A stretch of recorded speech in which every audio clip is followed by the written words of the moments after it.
Hey, welcome back to The Uncommon Career.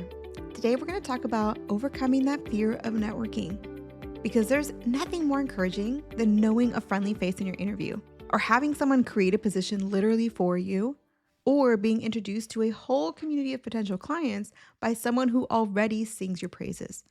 And that's the power of networking. But why is it so hard? Why is there this fear of networking? And I think it's a very human thing. Here's some common fears related to networking. The first is the fear of judgment, right? Do you ever think that? What are they going to think of me? What if they don't like me? What if? The next is the fear of rejection. So if they're going to judge me, they need to make a decision on whether or not they like me, or whether or not they think I'm worth their time, or whether or not they think I'm competent. And the list goes on and on and on. Another fear is a social risk. What does it mean if I get stuck in this conversation and it's not really a good conversation? Now I'm going to be stuck here forever. Or what does it mean if I go up to this person, but it turns out that they don't really vibe with me? And so now every time I see this person, it's going to feel a little awkward. There's all these risks and perceived threats that come along with networking anxiety. And here's the thing, all of them are really kind of focused on ourselves, right? We're wondering, what do we look like? What if we this? What if we that? And it's a perfectly normal and human things to do. But we're going to talk in a little bit about different ways that we can take the focus off ourselves and put it onto the other person in a good way, not in a here's a spotlight, go kind of way, but in a good way, a way that says, I see you, I value you, and I want to know more about you. So everything that you fear will happen to you in the networking conversation, you are actually helping someone else to not feel that way at all and to experience the power of networking. And here's the thing. All of these fears, the fear of judgment, the fear of rejection, the fear of social risk, they're all perceived threats. They're not actual threats.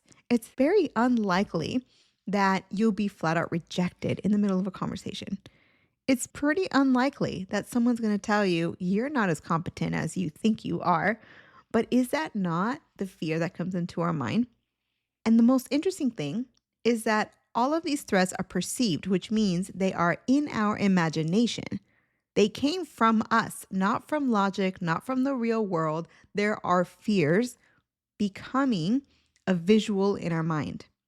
And what's worse is that we perceive these threats that aren't real, but we also don't see opportunity. And opportunity can be very real, but it's just not here yet.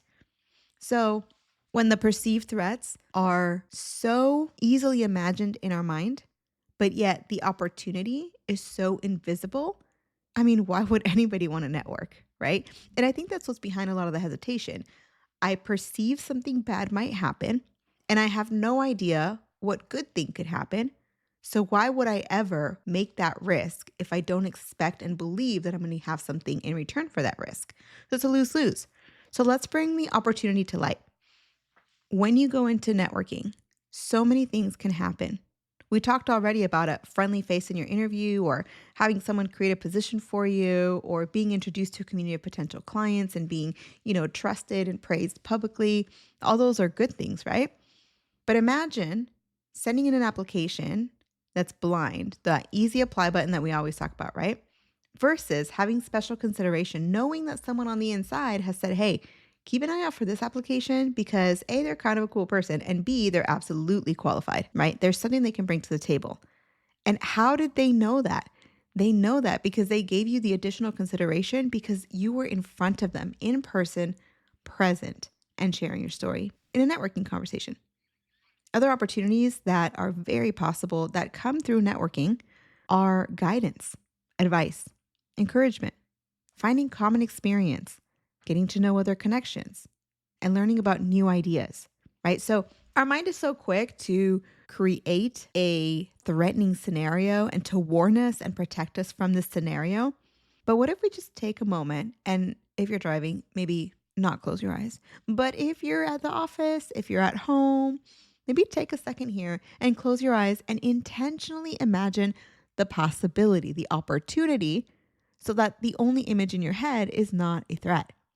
So imagine walking in and you see someone, you start talking with them, And it turns out they know of a job opportunity that you would be perfect for. And they're going to send your name in. So they've asked you to apply. Or maybe you walk in, you start having a conversation with one or two or three people, and it turns into a really great conversation about a problem and a strategy that you haven't tried.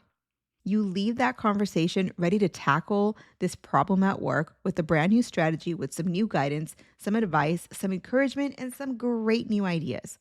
Imagine that. Take the time to intentionally imagine it, because what's happening is you're now balancing the scales between the potential cost, the risk that's perceived, and the opportunity, right?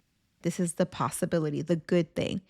And now it's going to give you a little bit more motivation to go out there and practice, as opposed to when you feel the perceived threat, but you don't see the opportunity. Why would anybody take something on like that? Now, here's the thing. All of it comes down to kind of a fear of the unknown, right? How am I going to respond? I can't prepare for a conversation when I don't know what people are going to ask me. It's very much like, what's that show? Whose line is it anyways, right? Improv. You're supposed to throw something at me and I'm supposed to communicate back to you, but I have no way of preparing because I have no idea what you're going to say. Well, the reality is that improv techniques are really helpful here. They help you to kind of get out of the super serious, have to be right, have to be competent mode, and get you into, hey, let's just talk. Let's just let the free flowing conversation go. And if I say something funny, we'll both laugh at it and we'll move on with our day, right? That's the first piece. But also, did you know that networking is really not that mysterious? There's a general framework and a predictable pattern to every single networking conversation. I'm going to walk you through it here to wrap up the episode, just so you know you can use this exact same pattern every single time you go out to network. So the first thing is just a greeting. That part's the easy part, right? You're going to open up a conversation with something like, hey, what brings you here today? Or I like that dress. Or whatever the case might be. It's a quick greeting. Compliments always are helpful. Mentions of the event, mentions of, what brings them here, or if you're about to grab a cup of coffee, you can ask about decaf versus regular, whatever. Open up the conversation with a greeting. Here's the next thing. You show interest and you ask about them. It immediately takes the focus off of you.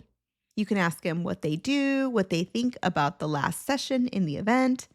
And then you stay genuinely invested, genuinely present, and you go deeper, meaning you're not focused on yourself and how you're coming across and if you have the right answer, because right now it is their moment to shine, their moment to talk, your moment to gather information, to remain invested, and to ask questions that are going to help them go deeper. And this is great because the more you ask questions, the more information you gather. The more information you gather, the more you're likely to find common ground or something of genuine interest. And you're kind of going fishing for those pieces of genuine interest because that's what sparks a little bit of life in you, and they can sense that. And now you two have a deeper conversation. Over time, they will eventually reciprocate and they're going to ask you, well, I've been talking for like 5 minutes. What do you do? Tell me about yourself. And this is the moment where you get to share what you do. And, in a completely different episode, I'll talk to you about preparing your response to that, which is essentially, 30 to 45-second narrative of what you do that is tailored to the type of connections you want to make. It's tailored to grab their attention. So we focus less on what you need to say and more on what they want to hear. So now it makes the conversation more engaging. In any case, you're going to share what you do. But at the end of that, there's usually another hook, meaning you're intentional about how you end your 30 to 45 seconds of sharing. And that ending serves to pass the baton to invite them back into the conversation. And typically, you want to invite them into the conversation that helps to move forward if you're looking to get employed or looking to find a client or looking to just make more connections, right? When you pass the baton back, when you finish up your part of the conversation and you ask another question, you can think deeply about this when you have time, when you don't feel rushed, well before the event takes place, and now you're prepared. Now, regardless, there's going to be some back and forth in the conversation. That's natural. But you also want to know how to close out the conversation, because when things start to slow down, all of a sudden the fear and the nerves creep back in. And now we're wondering, okay, we're running out of things to talk about. What now? So have something ready so that you can close out the conversation by acknowledging their time and their value. Something like, hey, it was great talking with you today. I really enjoyed learning about XYZ. And inviting them into the next step, whatever that might be. And I usually encourage you to have 3 next steps ready. 1 for when you really hit it off and you absolutely want to have a conversation ASAP. Get deeper into your topic, or maybe they express interest in hiring you or being, giving you an opportunity, etc. For those folks, you want to say something like, hey, it was great talking with you. I don't want to monopolize your time. I know there's a ton of people here you can talk to. And so I'm going to let you go for now. But I actually would love to continue this conversation. And I know the next several weeks are busy, but I would love to touch base with you. And I'm available on this day and this day. Hopefully you can schedule something then. Or you can invite them to an email to set up a call. Or the one that I like, when you feel like, there's not really a connection, but you absolutely don't just want to say, okay, bye, right? Then you close out saying something like this. Hey, it was so great talking with you today. I absolutely love our conversation on XYZ. What if we connect on LinkedIn? I'd love to just stay in contact, and you never know when we'll see each other at one of these events. And who knows, maybe on LinkedIn, I'll get to know you and your content a little bit more. So what you're doing is you're creating a link that's really, really low investment. And you have that in your back pocket just in case you feel like there's just not a connection and you're not quite sure where to take the conversation. All right, so all together today, we talked about why networking is so amazing, why everyone's talking about it, but also why it could make us feel a little bit nervous, a little bit anxious. And sometimes, I think the word threat has come in, right? So maybe a little bit threatened. But also we talked about the opportunity, bringing that invisible opportunity to light. Imagining the opportunity as brightly and as realistically as you imagine the threats that might happen, so that you can balance the scales and feel like, hey, there is a benefit to this risk. And so it might be worth my time to practice and get comfortable with it. And also, I broke down and removed the mystery on networking by looking at a predictable pattern, a general framework of what your conversation might look like and what you might want to prepare beforehand. So listen, friend, I hope this was helpful. I hope that maybe at an event soon we'll see each other in the middle of a networking conversation. But no matter what, know that, this is here for you. You only have to do it a few times before you start feeling more and more comfortable, more and more confident. And again, there's opportunities waiting on the other side. Thanks again for joining me today. Know that I love you. I'm praying for you. See you on the next one.